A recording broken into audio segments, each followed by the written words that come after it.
എല്ലാവർക്കും ഒരിക്കൽ കൂടി സ്വാഗതം. അപ്പോൾ Bigg Boss season 7 logo launch ചെയ്തതും റിലീസ് ചെയ്തതൊക്കെ നമ്മൾ കണ്ടിട്ടുണ്ടാവും. ഒരു ഭാഗത്ത് സീസൺ 7 മറ്റൊരു ഭാഗത്ത് ലാലേട്ടനും തലതിരിച്ചിട്ടാലും ഒരു ഭാഗത്ത് സീസൺ 7 മറ്റൊരു ഭാഗത്ത് ലാലേട്ടൻ എന്നുള്ള അല്ലെങ്കിൽ മോഹൻലാലിന്റെ എല്ലാമാണ് പ്രതിപാദിക്കുന്നത്. ലാലേട്ടൻ ഉണ്ടാവും എന്നുള്ളതിനെ സൂചിപ്പിക്കുന്ന കാര്യം മോഹൻലാൽ സ്റ്റോറി ഇട്ടിരുന്നു. പുള്ളി ലാലേട്ടൻ സ്റ്റോറി ഇട്ടിരുന്നു ഈ കാര്യങ്ങൾ ലോഗോ ലോഞ്ച് ചെയ്തതിൻ്റെ കാര്യങ്ങൾ.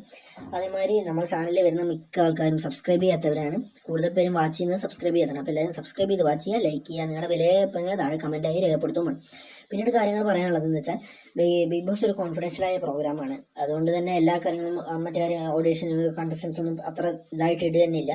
പക്ഷേ സോഷ്യൽ മീഡിയയിലും മറ്റൊരു റൂമേഴ്സും പല വിധേന അത് ലീക്കാവും. അതാണ് നമ്മൾ യൂട്യൂബിൽ എത്തിക്കുന്ന പലരും. അതുകൊണ്ട് അതറിയാൻ വേണ്ടിയിട്ട് നമ്മൾ തന്നെ ഒരു വീഡിയോ ഇട്ടുണ്ട്. അപ്പോൾ നിങ്ങൾ എന്തായാലും പോയി അത് കാണാൻ ശ്രമിക്കാം. ഡിസ്ക്രിപ്ഷൻ കൊടുത്തിട്ടുണ്ടാവും, അല്ലെങ്കിൽ ചാനലിൽ കയറി കാണാൻ ശ്രമിക്കാം. അതുപോലെ തന്നെ ബിഗ് ബോസ് ലാലേട്ടൻ്റെ ബർത്ത്ഡേ ആണ് മാത്രമാണ് മെയ് 21 ലോഗോ റിലീസ് ചെയ്തത്. അല്ലാത്ത വർഷം വരില്ലായിരുന്നു. കാരണം ഓഗസ്റ്റ് മാസത്തോടെയാണ് സീസൺ 7 ലോഞ്ച് ചെയ്യാൻ പോകുന്നത്. കാരണം ഇതിനൊരു ടൈം ലൈൻ ഉണ്ട്. 2-3 മാസത്തിനുള്ളിൽ തന്നെ വരിക. പ്രൊമോ റിലീസ് ചെയ്യുന്ന സമയം, ലോഗോ റിലീസ് ചെയ്യുന്ന സമയം, ലാലേട്ടനൊപ്പമുള്ള രീതിയിൽ കണ്ടസ്റ്റൻസിനെ മറ്റു കാര്യങ്ങൾ അങ്ങനെ വരുന്നതിന് ടൈം ലൈൻ ഉണ്ട്. അതനുസരിച്ച് വീഡിയോ വരാൻ അല്ലെങ്കിൽ മറ്റു കാര്യങ്ങളൊക്കെ വരിക ഈ രീതിയിലാണ്. അപ്പോൾ ഒരു പിറന്നാളാണ് മാത്രം റിലീസ്. അല്ലാത്ത വർഷം ഈ മാസം 2 മാസത്തിനുള്ളിൽ തന്നെ വരുന്നുണ്ടായിരിക്കും.